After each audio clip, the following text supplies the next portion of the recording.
Welcome to MAPL 668, a course about thinking about the inequities and equities between people. Last week we had Gary Cunningham, the North Side Minneapolis leader and MEDA executive, who talked about mostly the African American community. And later in class, when we get together, we're gonna focus more on his message, and we'll talk about Colleen's message and begin to put down for ourselves what we're trying to see and think about in terms of equities.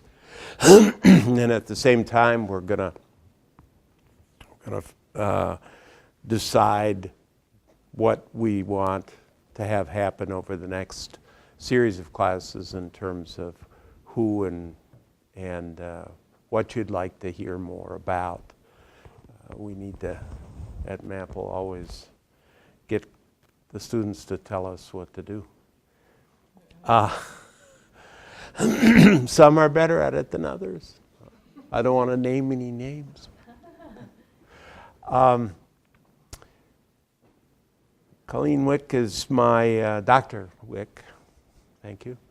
And since I'm something called an ABD, which means all but dissertation, I'm sort of sensitive to the fact when people call me doctor, which they tend to do when you're around an academic setting, because they think you're supposed to have done the work, and I of course didn't. The work is actually writing a thesis, but MAPL is helping me figure out what to do about that in my retirement, which should come soon. Colleen Wieck has been a long time, for me, mentor in the field of other abled people of all kinds, and has taught me some of the most important lessons about that. One being that there's no them and them. We all kind of run together in a way that's perhaps not always understandable to everybody, but still in a way that makes us all part of the human family and condition. And that has some special meaning in terms of folks who are on the peripheries, on the extreme ends of whatever kinds of things we're talking about, like physical ability or mental ability or those sorts of things. And we've talked in Cohort 22 a lot about the focus that MAPL has on advocacy, and we think about a lot more these days about the push side, the protest side, the side where newspaper headlines happen.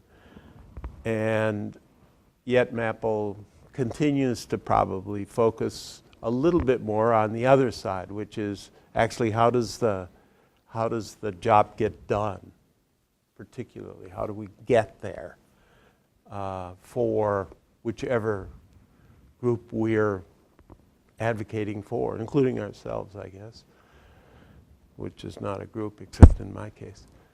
And so that separation is always in our mind, and certainly Colleen is an example of somebody who's premier on that policy end of the line, and doesn't and shouldn't, because of her job with the Governor's Council, shouldn't be a person who does too much, but she does advocacy all the time, because nobody knows more about what should happen to this community and how it should get done. And her kind of primary task seems to be to cajole everybody into doing the right thing, which doesn't always work, but sometimes does. And it's a great honor to introduce her. She's a great friend. Thank you, Y, for that introduction, and he's absolutely correct. I do more cajoling than any other activity. The last person out of our state institution system in Minnesota was in July of 2000. And at that time, we thought we finally have closed the state institutions. And when we talk about state institutions, we're talking about Moose Lake, Brainerd, Fergus Falls, Wilmer, Cambridge, Faribault, and those are the big brick buildings with hundreds of acres of land. And it was just begun before the state was even a state. We had St. Peter, I think. And then we built Faribault and so forth. So the last person with developmental disabilities was out. And we thought, good. We should have just taken the buildings and just demolished them. Because people come up with ideas like, well, why don't we have an empty building, why don't we fill it with someone? And so the problem that we were facing in that time period was we had individuals with developmental disabilities who had committed a crime, and they thought, we can't have them go to a prison, so we'll create a program. And the program was a special built facility at Cambridge again, and it grew until it became a problem facility. So in 2009, a federal lawsuit was filed, and it was on behalf of people with developmental disabilities who had been handcuffed, put in leg hobbles, prone restraint, and seclusion. And so I start the story there, because there's that saying, we don't see things as they are, we see them as we are. And so working in a federal lawsuit for the last 7 years, I see things in a little bit different way than prior to the federal lawsuit. Now, let's go to that Cambridge facility. And then I'm going to start in 1900, and I'll tell you how we got there. Behavior problems. If you had a behavior problem, now we would call it for you that you have interests. People with developmental disabilities are obsessed. You have what I referred to as you would protest, right? We would call that oppositional defiance disorder, which requires medication and restraint. See, for you, the people without disabilities, we use different words. You have hobbies. They're obsessed. Okay? When you're friendly, they're overly friendly. They need a program to reduce the behavior. And so for everything you do, we've got an analytical or some sort of clinical description, and we're going to fix people. So people went into this Cambridge facility, and then they were simply forgotten. I interviewed a case manager from my Santee County who said, well, we just created our own wing there. If we had a problem, we just send them there. And they never got out. So if you had committed a crime, you go to prison, you get out. If you're committed under the human services laws, you never get out. That's the essence of the sex offender case. So all of these things will come together, and I'll explain things a little bit better as I go through, but we had individuals who went to the Minnesota Extended Treatment Option Program because they refused to wear a sweatshirt. We had people who wanted to get married, but a social worker decided their IQ was too low. They had to go there. We had a kid in class who spilled paint on a substitute teacher. He had to go there.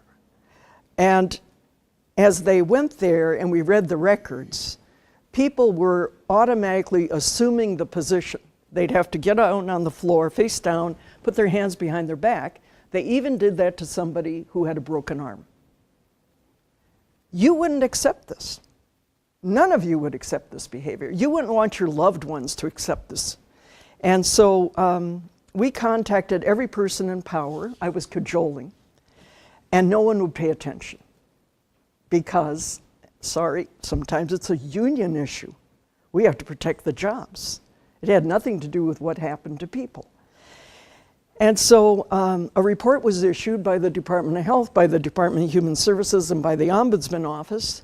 And then a private attorney saw the report and filed a lawsuit. $2 million money was distributed to the individuals who'd been there. 190 people received money because they had been restrained or secluded. And for every incident of a restraint or seclusion, it was $200. One man earned or received $458,000. So think about how many times he was either in seclusion or restraint. And so every step of the way, we've been having fights with state government. And so let's go back and how did all this begin? And usually I start 1500 BC, so you're very lucky because we're only going back to 1900. And you'd go back to this man and you know who this is. You might not have ever seen his photograph. But everybody in this room has received an IQ test at some point. And he started it. It's Alfred Binet from France. And his original intent was to help people. In fact, if you go back to his rules, he says that the intelligence test doesn't define anything permanent. It's simply a rough guide to help children, and low scores don't mean you're innately incapable. And we have violated every one of those Binet rules. And so how does this intersect with race and with people with disabilities? Because we then were on a course, and we're still living it, where children of color are disproportionately placed in special education. If you've read the research, you've seen the University of Minnesota receive money to prove that Somali kids on the autism spectrum also had intellectual disability. And you have to say, did they check the test? And you see it over and over where you're on a lifelong path, you're not going to graduate from high school, you're on the road to juvenile justice, it's a pipeline to prison, unemployment, and inequities. And it just starts right here by violating his rules. So several things came together. The United States decided to import the test. And there's a man that I'm going to be mentioning throughout the early 1900s. His name is Henry Goddard. He's not one of my favorite people. And Goddard decided to standardize the test. Now, how do you standardize a test? You simply apply it to lots and lots of people. And so they distributed all these copies, and Goddard had a theory. He said that all of the people with disabilities were a result of heredity, and we had to prevent people with disabilities from having children. So we had to sterilize people, and we had compulsory institutionalization. Now, we've looked at state laws, and in the early 1900s, it was a requirement that you reported anybody who looked a little slow to officials so people would be placed out of home. There were all these events coming together, and I remember Y telling me about the immigration discussion. And then I said I had one little piece of information that could be helpful when he talked about immigration, and that is the IQ test applied to immigrants. And so we had this large wave of people coming from Eastern Europe in the early 1900s causing a fear for jobs. And Congress passed laws regarding immigration. And I'm going to show you some of those laws. But those laws didn't change until 1965. And so here's the beginning of our nation. And then that's the peak when they decided to start looking at immigration policy. And you can see the rise in immigration numbers. Now, this only takes us to 1900. I'm not doing immigration through today. And so in 1882, Congress decided to pass a law that and I don't like the language, but it's historically accurate. No convicts, lunatics, idiots, or someone unable to take care of himself or herself would enter the United States. In 1891, they added, it was idiots, insane people, paupers, people likely to become a public charge, anyone loathsome or have a contagious disease or a felon.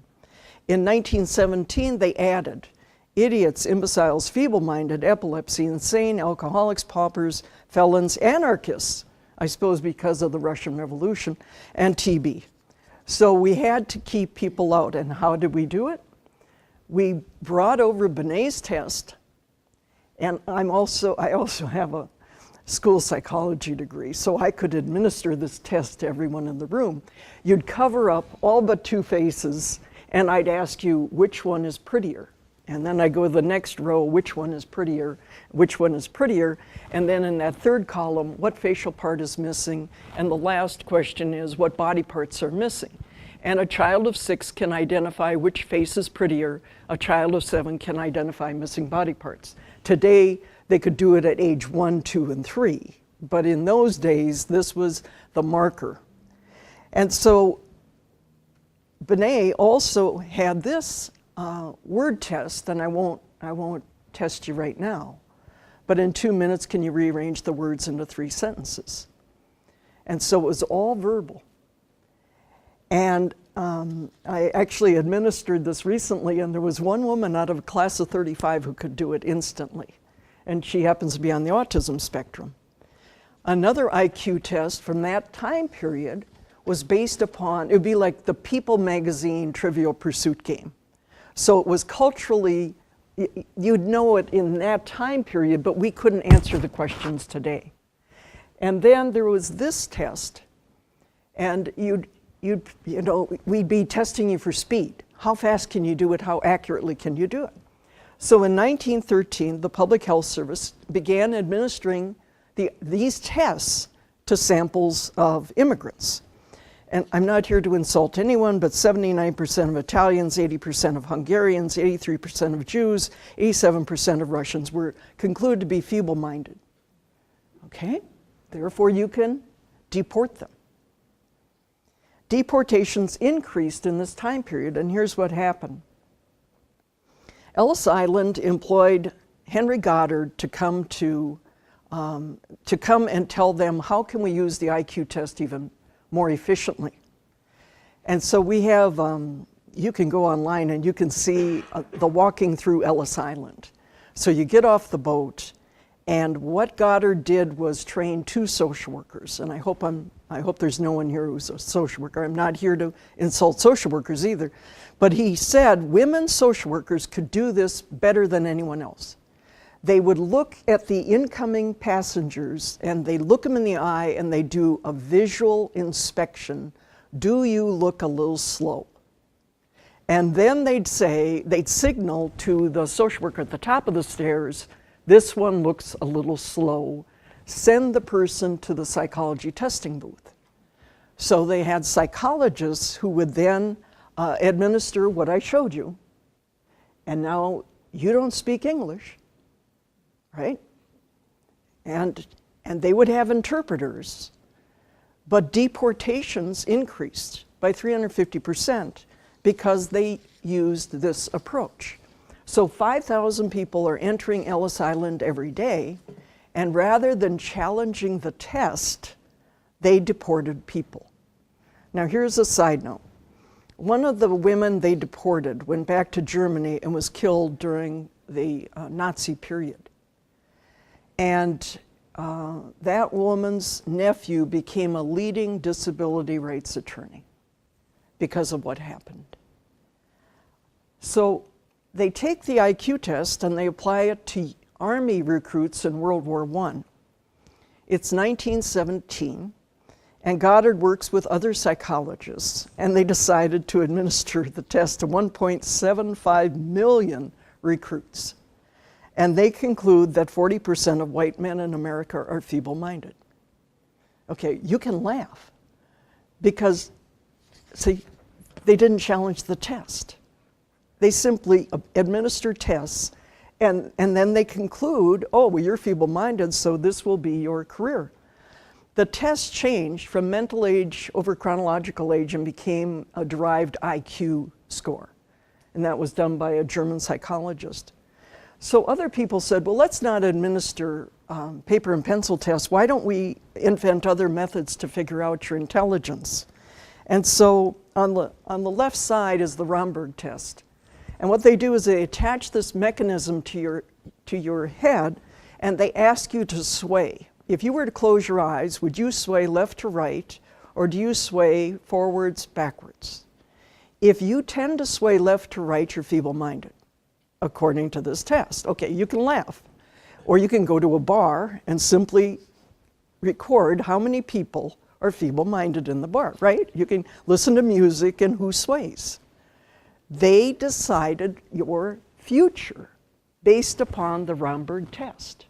On the right-hand side, and we have an example right here, this little podium has a little spot down here, and I would bring you up one at a time. I'd blindfold you, and then I'd say, what's in here? As fast as possible. Well, there's a battery, there's a magic marker, there's a paper clip. And so we test you. Now this test was actually administered in Minnesota, and the last person I know who took the test had one arm. What's the likelihood she's going to perform well? What job are they going to hand her? And so these tests were created, and then another low point was drive-by diagnosis. They said, we don't need to test people, we'll just go look at where they live. And so on the left, and this is in a textbook, on the left-hand side is the hut in the Pines of New Jersey, and this is the caption. The woman is a high-grade imbecile and the little girl is potentially feeble-minded. On the right-hand side is the mountain home of Old John. He lives in the Delaware Water Gap.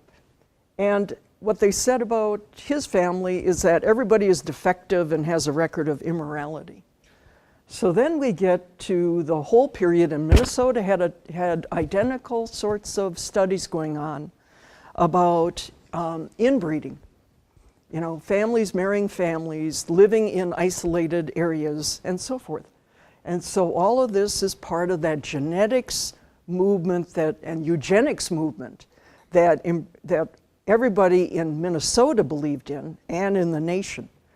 So you can see from the textbooks the social types of feeble-mindedness, and let me just stop.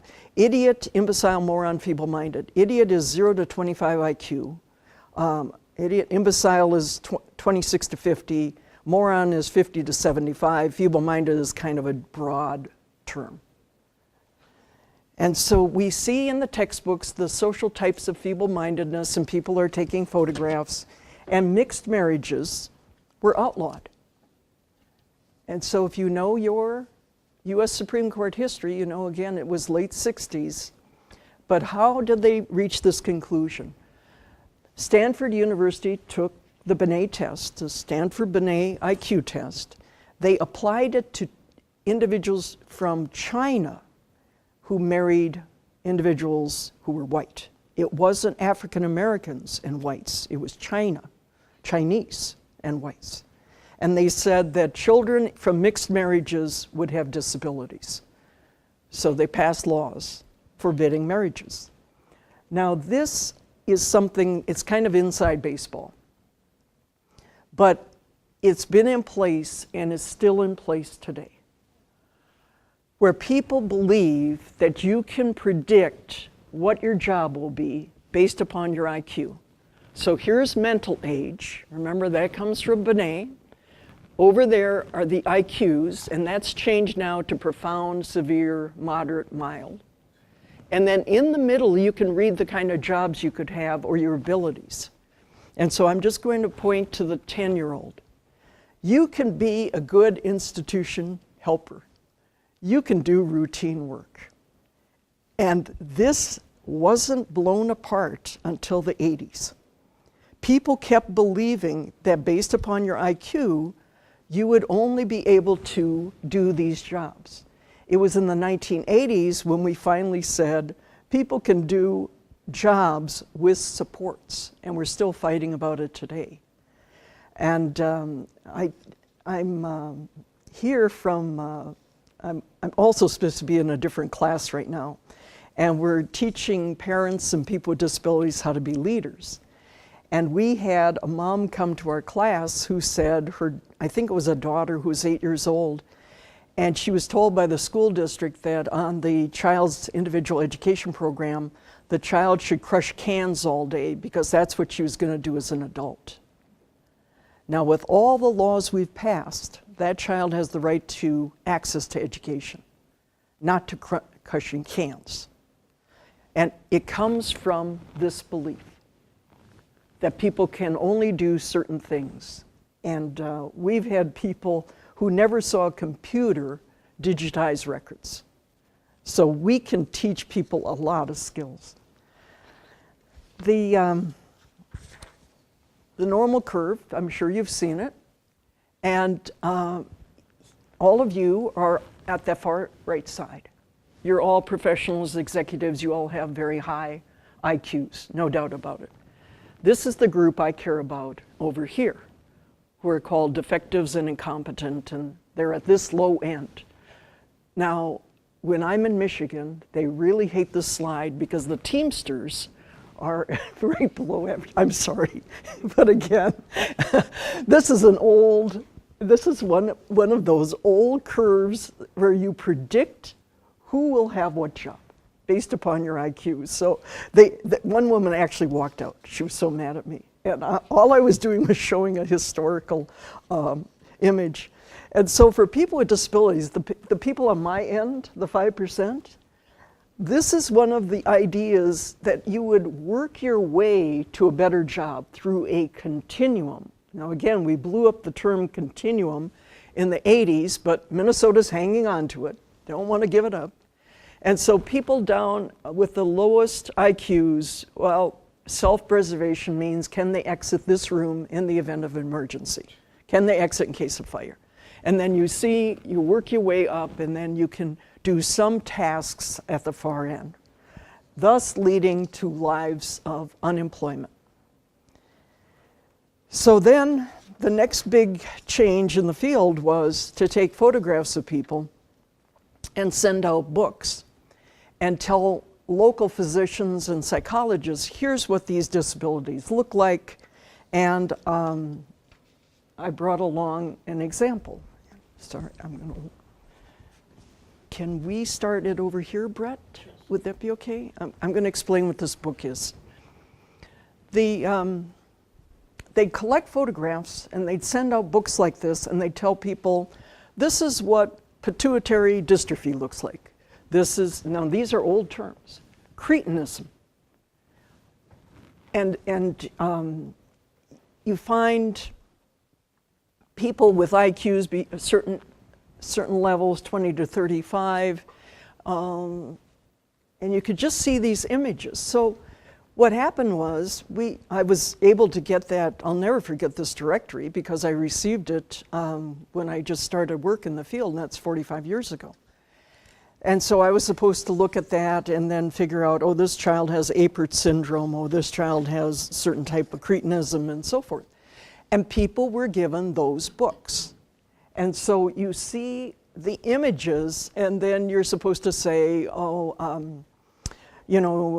diagnosis unknown, it could be family, and they do these detailed social histories about the mother and the father and alcoholism and all of that. And the good news is that, and I'm going to point to that lower right corner, there's a photographer who took that book and said, I see beauty. And if you go online, NBC has done a huge kind of a pictorial, kind of a interview and telling people how to redefine beauty. That woman has albinism. And yet when he takes photographs of people, it looks like high-class models. And so I wanted to also do a few side notes where everything isn't depressing. But from that book, from that textbook, and he shows that textbook, he shows I redefine beauty differently. So I think you'd like to just search online, and I don't have the photographer's name. So what happens when we have the IQ test, we have immigration policies, we have people on the lookout for anyone who looks slow? The whole idea spills over into the general public. And now there's a link between people who are criminals and people with disabilities. And here's a sample headline. The child murder shows the menace of mental defectives, and look at the subheadline. 13,000 people are at large in this state. In other words, we should round them up and place them in institutions so they can't commit crimes. That's what was going on. And this is Henry Goddard. And then notice legislators are chided because they're indifferent to protecting the public. Now, why did institutions start? Because they were going to train people to live in the community. So this spillover hits the headlines, and people are thinking, well, we're in danger. There's somebody who looks slow in my neighborhood. They don't view them as a neighbor. They view them as the menace. And so I'm going to just step back to the Juke family, and some of you may have studied the Jukes through sociology classes. And this is the home of the Jukes, and the Jukes study comes from 1874, where a family is studied as having all criminals. And the family was actually 42 different families related by blood, and it said, this cost the state millions of dollars. So let's jump to the mayor's campaign in Minneapolis in 2013, and here's the direct quote. 6 families are responsible for the bulk of crime in Minneapolis.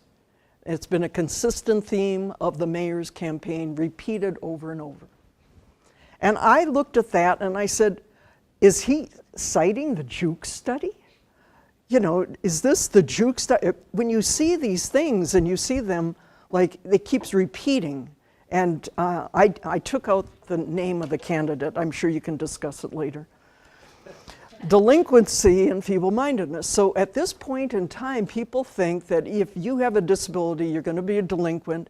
The great majority of criminals are feeble-minded. And again, that repetition, we need sterilization and segregation as the only means. So then I found this image, and it says the head of a criminal, and he happens to have epilepsy. And then it got absurd because here's the criminal's ear. So you all want to look at each other's ears now, don't you? You want to take a peek. I'm just kidding. But you want to say, how did they get here? How could you in a textbook that this would be a criminal's ear, and then you're going to diagnose people based upon that image? Goddard wrote a book. I doubt if anybody in this room has ever heard of it, but it's called The Kallikak Family. And he decided to study genetics. He said that heredity is more important than the environment in determining disability, and his book came out in 1912. So let me just explain who this is. Her real name is Emma Wolverton, but Goddard renamed her Deborah Kallikak, and Kallikak comes from 2 Greek terms, good, bad. And here's the story, in case you haven't ever read about this. And it's still being taught, it was still being taught in the 80s, by the way. He used this fictional name to describe Deborah, and Deborah's great-great-grandfather, Martin, was a Revolutionary War, he was a soldier. At age 15, he had a relationship with a barmaid. And from that side of the family, Goddard traced family history. He had social workers do the trace. There were 480 descendants, and let's just say all of them were immoral, feeble-minded, illegitimate, alcoholics, prostitutes, criminals. They all had disabilities. Let's just broadly sweep. After the war, he goes back and marries a woman from Philadelphia who's a Quaker. And on that side of the family, there are 496 descendants, none of whom have a disability. And so he concludes, therefore, that there's a bad side of the family and a good side of the family. And he says in his book, there are Kallikak families all around us, and they multiply at twice the rate of the general population. So I went back and found you know how books come out and then you see critics review. All of these are the critical reviews of the book and how it's the answer to disability, and how this is the best book possible, and then it was found to be all lies. And it was lies because the social workers knew what he wanted to see. So they found exactly what he wanted them to find. And they, you know, and so you can go back and read how that came about. And so now we enter this period called eugenics. This is the period of sterilization and death to people with disabilities. Eugenics means you're building a better race. And so we're going to prevent people with disabilities from having children, and we're only going to have those who are the best and the brightest reproduce. So we introduced sterilization statutes, state by state. Indiana passed the first law in I think it was 1913 or early 1900s. We went back and looked, and in 1985 there were still sterilization statutes on the books. In Minnesota, you can sterilize if you go to court. So you want to look at those kinds of statutes. And people were in favor, 1930, people were in favor. In Minnesota, they said, we're much more progressive than other states. And here's how we did it. They said, if you want to leave an institution, you have to be sterilized, so you get to volunteer rather than mandatory sterilization. In the beginning, men were castrated. So if you wanted to leave an institution, you had to go through castration. Women were given hysterectomies and then tubal ligation, and then in the 1970s, I'll never forget this, women were leaving the state hospitals and they had Norplant. They were being experimented on with all sorts of birth control methods, not with medical ethics running in place, by the way. They were simply experimented on in Minnesota. And so we had an institution superintendent who said 90% of feeble-mindedness is contributed by 5% of the population, so we have to prevent people from getting married. We can't let people with disabilities get married. Just look at the state statutes on people under commitment. Then we have this theme that started in the Greek and Roman period of just kill people, especially at birth. We have an ethicist at Princeton University who came to Minnesota and gave a lecture. His name is Peter Singer. And he was a sold-out speaker at the University of Minnesota because he's a leading expert for the ethical treatment of animals. But if you look up his editorials, he argues that families should kill their babies with disabilities within their first year of life. And this is today. This isn't the Greek and Roman period. This isn't the 1930s. This is today. And when people say to him, well, who should be killed? He said, let the families decide. When the Affordable Care Act was going through, he wrote an editorial that said a quadriplegic has half the life of a person without disabilities, so that person should only get half the health care. And we should ration health care based upon disability status. We'll jump forward to the U.S. Supreme Court. It's 1927. And this is, on the left side is Carrie Buck. On the right side is Emma Buck. And Carrie has a baby, Vivian. So Emma is at an institution in Virginia. And Carrie ends up at the same institution. And Carrie does not want to be sterilized before she leaves the institution. But Virginia has a state statute like Minnesota. And so Carrie, and here's a little bit about her background. She was taken away as a baby, and this is typical foster care, sexual assault. She becomes pregnant, then she has a baby, and then they had the psychologist of the institution diagnose her, and he said they were all feeble-minded, and then here's the direct quotes. They're shiftless, ignorant, worthless class of Southern whites. And so Vivian was 7 months old at the time, and then she earned straight A's in school, but Vivian died, the baby died, I think in 6th grade. So Oliver Wendell Holmes, who's regarded as one of our heroes, wrote the decision that forcibly sterilized all 3 women. 2 women and the baby.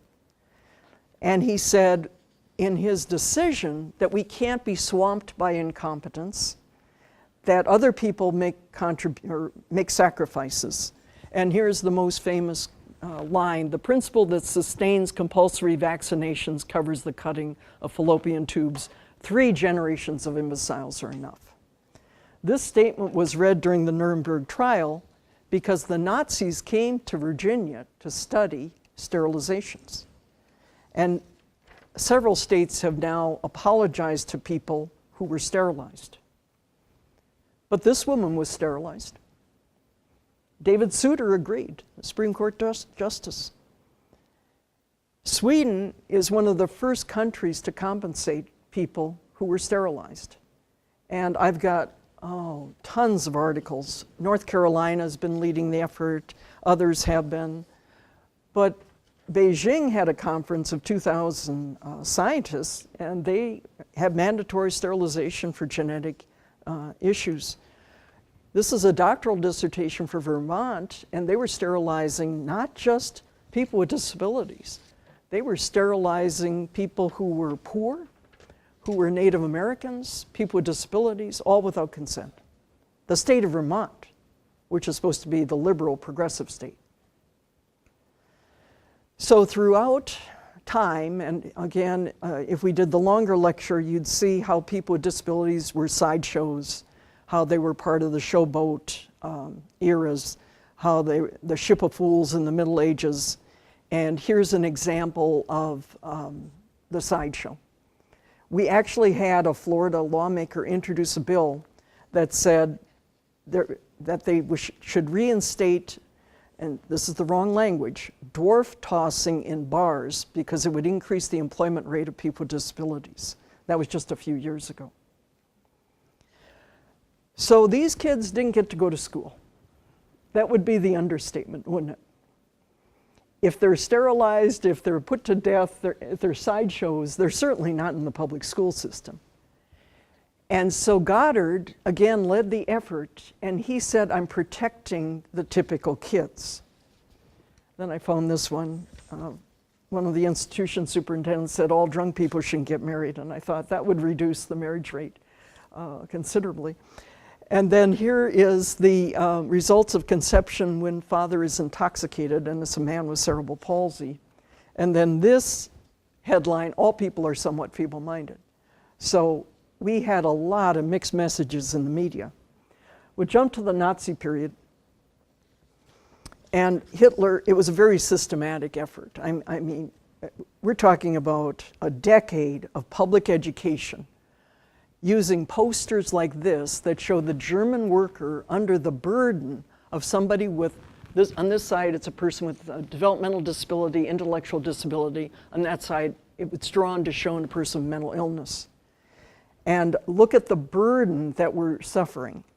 And so we're putting people in institutions, we're sterilizing people, we're abusing people, we're doing medical experiments. And the Nazis studied all of this, went back, and the very first group killed were people with disabilities. We were the experimental group before they started with Jewish people, with Romanians, with gay people. And the way they did it was to create hospitals. And they were really killing stations. But you see, they always used different language, so beware of language. It was called Operation T4. And T4 is the name of an address in Berlin. And so the code name was that the doctors would look at case records and they decide who's going to live and who's going to die. And notice again the irony here, a Red Cross meant death, the opposite of what you think of a Red Cross. And so the records were reviewed, the people were put on buses. Hitler called them consumers rather than producers. A consumer is a useless eater, a life unworthy of life. You've got to understand, a life unworthy of life. So they were bused to the stations, and the physician in charge told Hitler, you know, killing them by lethal injection isn't fast enough. We got to be more efficient. And that's when they came up with the idea of the carbon monoxide gas in nozzles as showers. And so death certificates were prepared. They killed probably 250,000 people this way. And then Hitler received a report that said, here's how much money we saved because we got rid of these people. And so this is what it looked like. This is a killing station, the hospital setting. And it was bleak. It looked like any other institution. And then this nurse went on trial. And she said, their lives were as valuable as my life, but I couldn't change anything. I didn't report anything. I didn't grasp what was going on. And this is what we hear day in and day out when people don't report abuse about people with disabilities. I didn't know what to do. I never thought about it. I was just given orders. I just carried out what I had to do. So I was in Berlin for an international conference, and the speaker is telling us there's a memorial to people with disabilities who were killed. And I looked over at the other Americans and I said, let's go. I wanted to see this memorial. You know, I'm thinking memorial like all these other memorials. And the cab driver brought us to the Opera House. And he said, what's the exact address? And of course, the street's been demolished. The Americans came in and bombed everything and just destroyed all the buildings. And so he pulls up and we get out, and it's a bus stop. 250,000 people killed, and we're a poster inside a bus stop. That's it. So here's what the German guerrilla group did, the activists did. They created a bus, loaded up with images of what happened to people with disabilities, and they parked the bus right in front of the bus stop until the German government created a brand new memorial for people with disabilities. But that went on from, you know, whenever they created the bus stop until 2012, 2013. So you find these recent headlines, and they're looking back now and they say, well, if you killed people with disabilities, you weren't punished in the same way if you killed others. And I'm not taking away from the 6 million Jews who were killed. I'm just telling you, here's the prelude to history. Because certainly that was far more horrible, but guess what? We found out that for individuals who were black during the Holocaust, their children disappeared. They were arrested, they were sterilized. If you were from Africa or if you were black in Germany, you were affected. And in one concentration camp, one of the survivors says, no, you cannot have my life, I'm going to fight for it.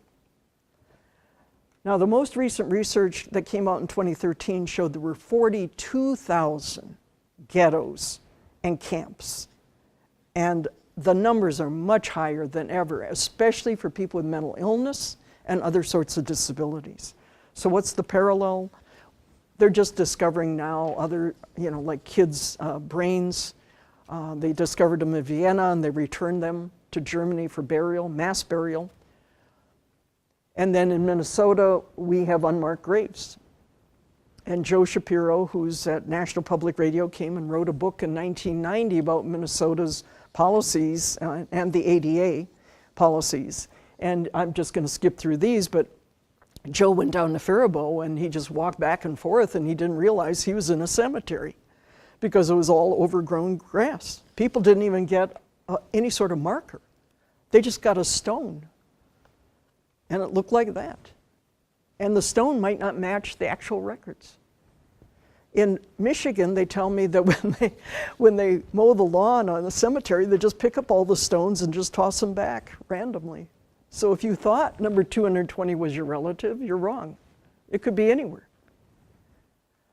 So I'm going to jump forward to Willowbrook, the institutions, and I started work in 1971-72, and these are the images that Willowbrook was in Staten Island, New York. This is how Geraldo Rivera got his start.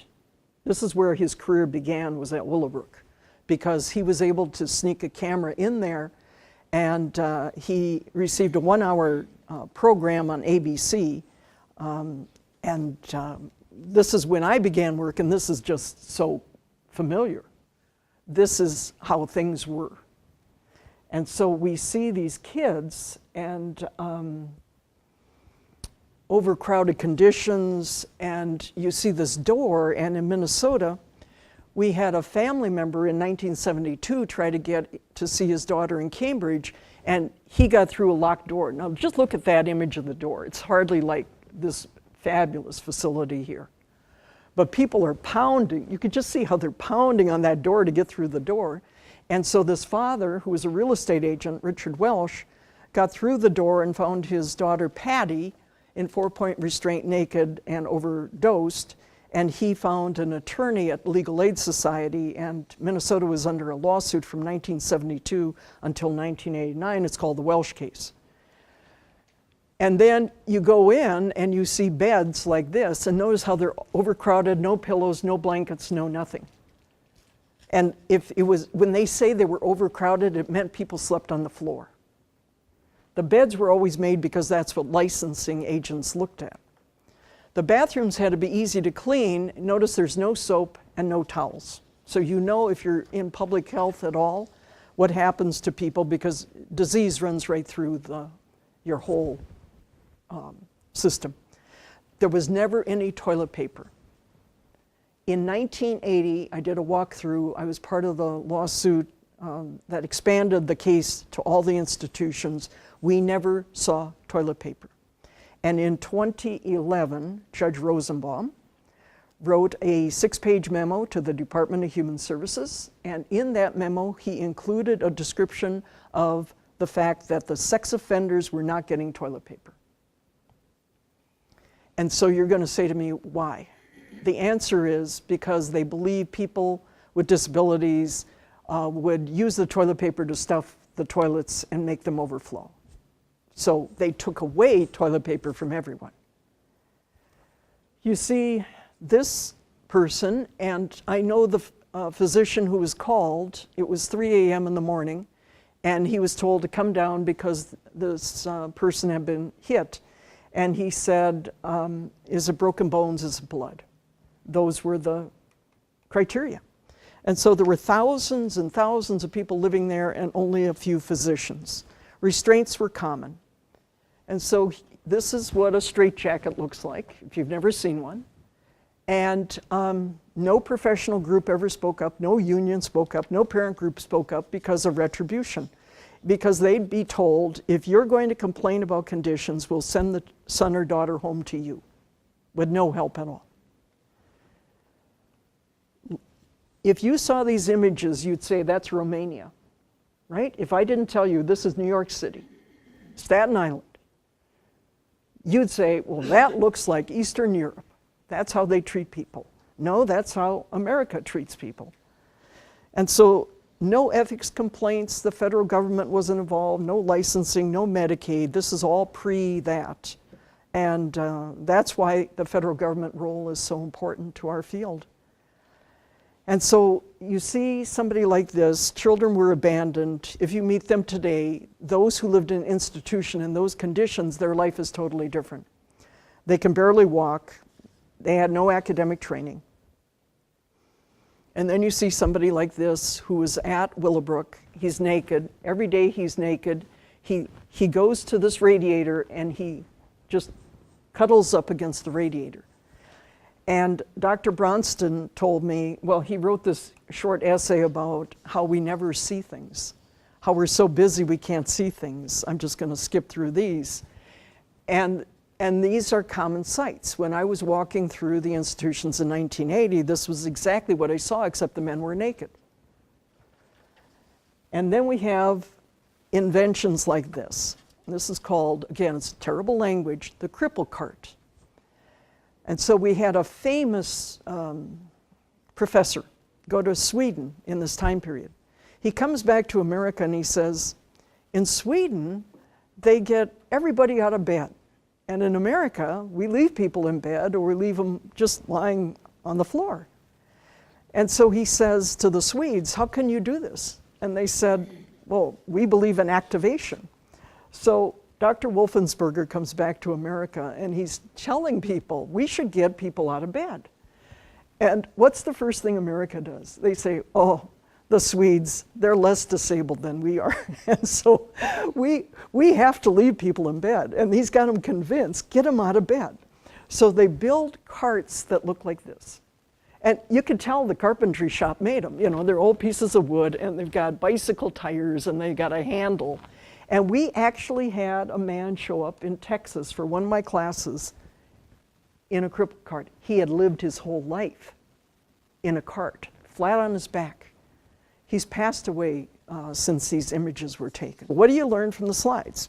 And these are the policy issues that I've learned that why I mentioned in my introduction. We keep trying to change and update our policies because of bad practice, and yet we keep getting caught and pulled back into the old things. Now, have you ever heard of least restrictive environment? Okay, that came out of the 1970 lawsuit in Alabama. But today, the Olmstead decision of 1999 says most integrated setting. So go back, remember the stair step?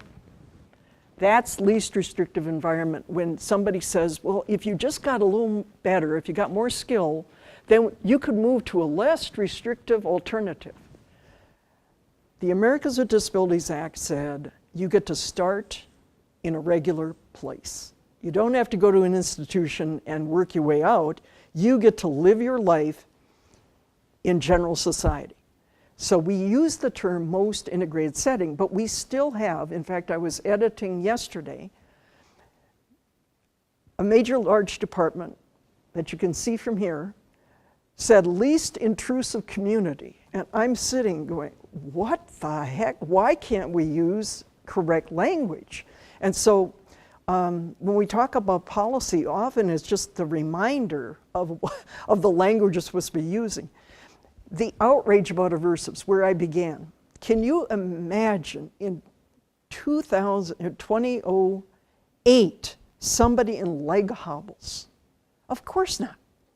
What were they thinking? And they actually had the gall to tell us it's best practice. I said, I'd like to see the literature. I've never seen that study, so show it to me. So that's why we get so outraged and why we keep talking about getting rid of restraint and seclusion, and yet if you're watching the headlines, then you know that St. Peter is saying, no, we got to have restraint and seclusion, and they're dealing with a different population. But at Anoka, 2 years ago, the discovery was, and they actually bragged about it, we put our restraint chair on wheels so we can take it to the person. And you become speechless. So we stand on, and I keep telling people, we stand on a lot of previous work. The reason we're so enamored with individual planning is that a lot of the people that you saw in those images are in groups. Everything was group thinking. We talk about active treatment or employment because we want people to do something during the day. Can you imagine spending $250,000 on special education for one kid and then have them graduate to a couch? Just sit at home. You would be outraged. You're taxpayers. You'd care about this. Why would you allow that to happen? We bring about change, and here's something you gotta know. If legislation is shut down, then you go to litigation. If litigation is shut down, you go to education, or public education, or you go to regulation, or you go to best practices. So during 45 years of work, I've been involved with court cases a couple times, but mostly legislation, and then I switch over to just plain marketing. You know, you just gotta keep moving based upon what's available. We went through the Carlson years where we couldn't get anything done. We went through the Ventura years where we got maybe one major accomplishment. We went through the Palenti years and it was all cuts. And so you quickly learn to switch strategies. So there have been a lot of people that come before us, and here are some of the key moments in history. I'm just going to move right on. And I always give credit first to the parent movement, not to self-advocates or people with disabilities. It was the parents who decided after World War II, they come back, if they could fight the Nazis, if they could fight Japan, they can take on a school superintendent. You know, they can just, they're Marines. You know, they came back and they had a kid with a disability, and there's a famous Marine, Mel Hecht, who took a key leadership role because he wasn't going to be defeated by somebody who said, your kid can't be here. The parent movement actually began here in Minnesota with 90 parents who came from all these states.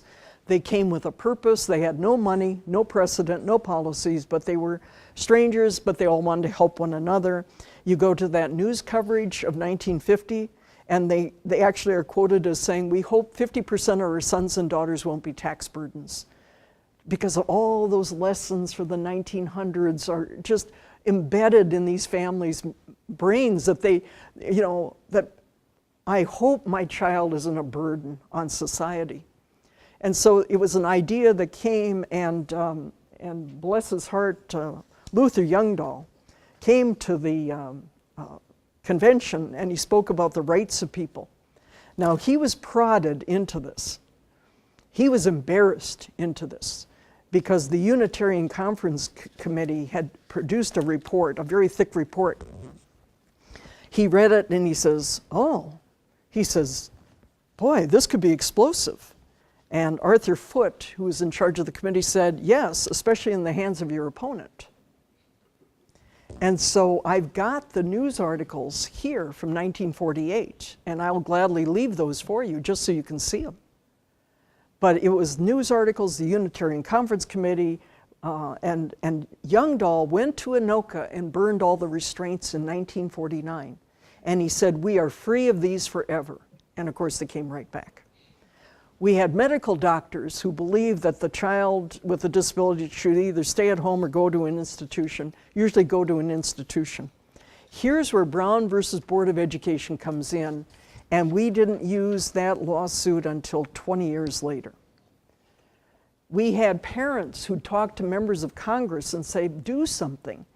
And they'd meet at Christmas parties, and the members of Congress would go back to Washington, D.C., and they'd ask questions, and that's how we got the Bureau of Education for the Handicapped, and again, that's out-of-date language. From 1956 to 1957, we had a legislative task force that did 16 town meetings, and they concluded every child has the right to education, and then when they passed the bill, it was only for kids with 50 IQs or above. And they said, if you can't walk, you can't talk, if you're not toilet trained, you can't go to school. And when we asked Al Quie, why did you do it? Former Governor Al Quie, he said, because we didn't know any better. And the only bill that was moving why was the bookmobile bill. So they tacked special education onto the bookmobile bill. That's how it got passed. Today, I don't think there are a lot of bookmobiles, but there are billions of dollars being spent in special ed. You never know how you're going to get a bill through. President Kennedy was elected. He had a sister who had had a lobotomy. And so in his report that was chaired by Leonard Mayo of Minnesota, they concluded we have to expand special education, we got to have more diagnosis. This is the beginning of independent living. I just want to make sure you know Ed Roberts, who is a friend of mine. In 1962, he entered UC Berkeley. Nobody knows about this. Everybody knows about James Meredith, right? Everybody knows when James Meredith entered college. Ed entered college. He was quadriplegic because of polio. And his newspaper headline, he kept it above his desk at all times, helpless cripple admitted to UC Berkeley. And his dean said to him, you know what, Ed? You're going to get a PhD, and then you're going to go live in a nursing home. And he said, that's not the plan. And because of Ed, we have curb cuts. Because of Ed, we have disability student programs. Because of Ed, we have independent living. And he was a worldwide leader, and he died 20 years ago, but a dear friend of mine. This is where we get money for the Range Center and mental health centers, and then this is where maternal and child health starts. In Minnesota, we begin day programs because Elmer L. Anderson is convinced that we should do something for the parents whose sons and daughters are at home.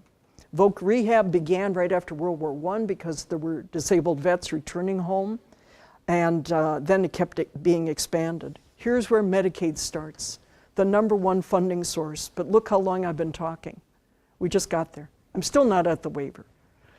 And then this is where we're supposed to begin having buildings be fully accessible, and yet in Minnesota we decided that Southwest State University would handle all kids with disabilities. We'd build only one campus that was accessible, and so it was Southwest State.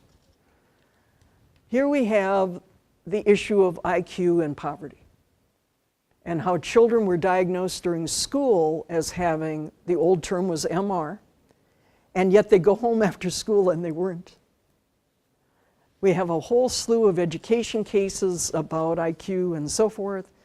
In 1970, this is the beginning of mass transit and making sure that, and they always linked disability and aging together. And here is where I start in the field. Everybody says, for the first time, people can learn. And it was called the developmental model. And here's the law that I've been working with since 1971, the Developmental Disabilities Act.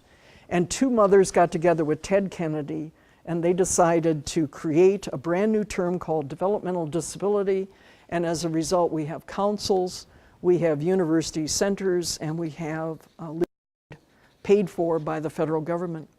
Here's another example of the continuum where somebody starts in the most segregated setting and tries to earn their way up to regular education.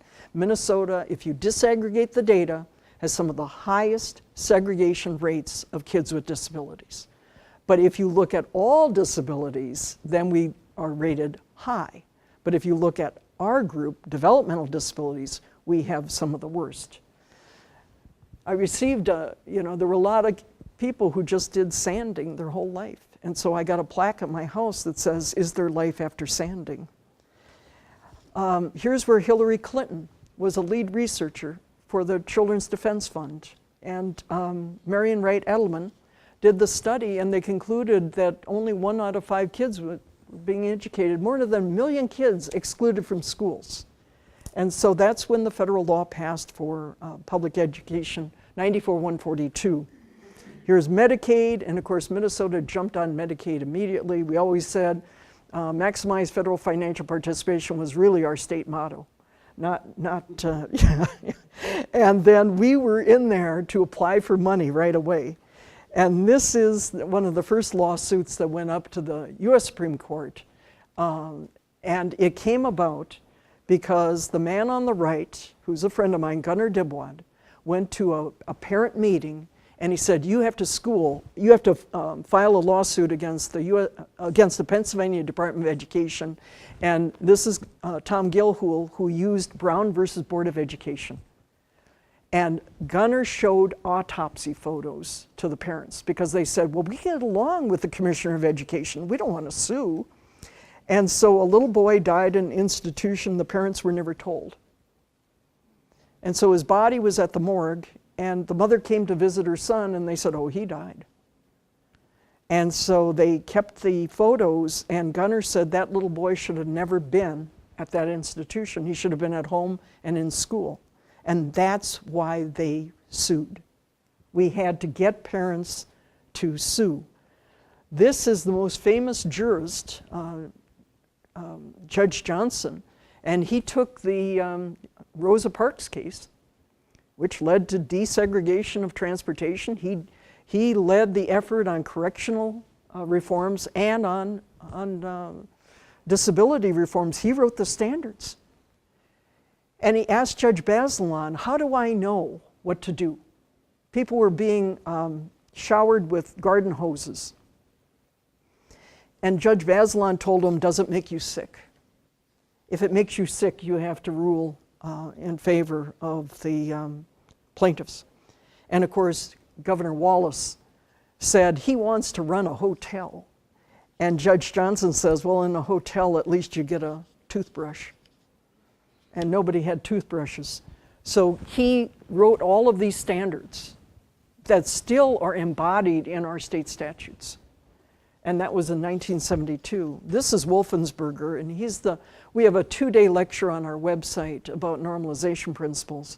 And then this is where finally we get a basic floor of money, because we used to have aid to the disabled, $54 a month. This now is supplemental security income. It's a basic income program, and every state has it. Unfortunately, it doesn't increase.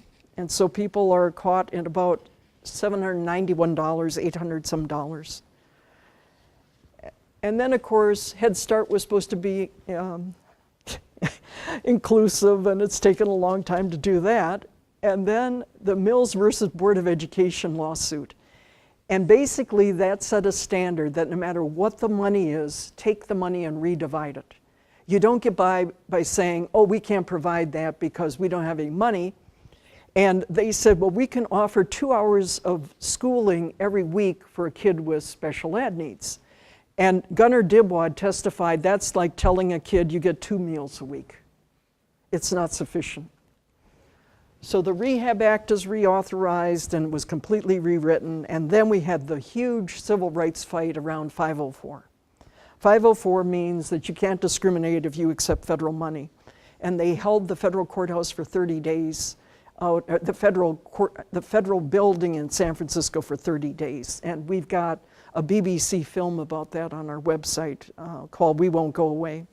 This is where Richard Welsh comes in. Thank goodness for Judge Earl Larson, who said everyone, no matter the degree of disability, is capable of learning. And then we get into the, here's Willowbrook. And I have to show you this image. I have to show you this image. It is the height of abuse. Because the staff members took keys on leather strings, and they hit this young girl on her back. And the doctor, now if we had the real image here, I'd show it to you. The doctor used iodine. You can read the key number. It's embedded in her skin. And people think, well, you just seem to be too much of an advocate. Well, when you see this, you can't step away from something like this. You can't forget something like this. And that's what they were doing to people. And Minnesota did it too. I can go on and on about Minnesota abuse. And so let me just skip through some of these. And of course, this is the big federal law. And then this was the most important reason to keep kids out of institutions, was because they had school during the day. And so the impact has been, you know, and I love this quote, prejudice once let loose is not easily cabined. And not until Congress passed this law were the doors of education opened widely. And of course, we had a fight to the US Supreme Court about, do you really mean this kid? Or could we exclude this kid? And it came down to all sorts of levels of disabilities. And so Pennhurst, that's the Pennsylvania lawsuit, that went all the way up. And I think I can probably just skip through these. We had a survey done in Minnesota of people, and they said, you know, in 1962, 900 people were surveyed, and they said, people with disabilities can live in the community as long as they don't vote, they don't drink, they don't get to drive cars, they don't have families, they don't get married, they don't have children. And then we repeated the survey 45 years later, and it was the exact opposite. Let's just end with Bruce. And this is the person I testified about in court. And Bruce was up at Moose Lake, and I walked in. It would be like a room like this size, and the beds were over there, and he was pacing up here. He had leather cuffs at his ankles, at his wrists, and he was wearing a hockey helmet. Why was he wearing a hockey helmet? Because he had bitten an ear, and they said, we either pull your teeth or you wear a hockey helmet. Now, he's wearing a clothespin necklace, so a behavioral psychologist decided that if he misbehaves, you take away a clothespin. No man in this room would wear a clothespin necklace. You wouldn't do it. And so he would misbehave to get rid of the clothespins, right? And so in this image, he's got a raisin in his finger, and he's going to drop it down his eye hole, and he's going to catch it with his tongue. So I testified in court about Bruce's life, which was simply pacing from one end to the other end. And this is what he lived in when he was misbehaving, his restraint chair. And the carpenters at Moose Lake decided to attach the restraint chair to a piece of plywood because then you can't tip it over. So, and you could see how worn it is. The good news is that, Y knows all about supported employment. The good news is we received some money in Minnesota in 1985, and we said, we're going to give Bruce a job. Because if Bruce can get a job, anybody can get a job.